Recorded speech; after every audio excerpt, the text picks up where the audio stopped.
জি।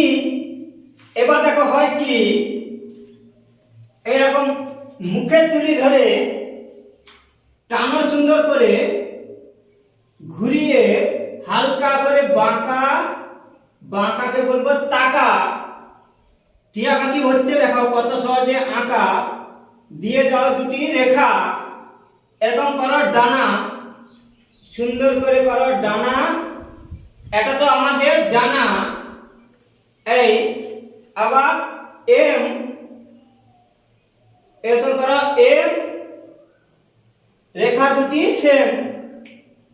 এই গাছের ডালে পাখি দেখো কেমন আঁকে, এরকম দাও দুটি রেখা যাচ্ছে তো দেখা, এরকম করো আঁকা বাঁকা, দিয়ে দাও দুটি লম্বা করে রেখা। এই পাখি হচ্ছে আঁকা। এই হলো টিয়া পাখি। এই পর্যন্ত আজ রাখি।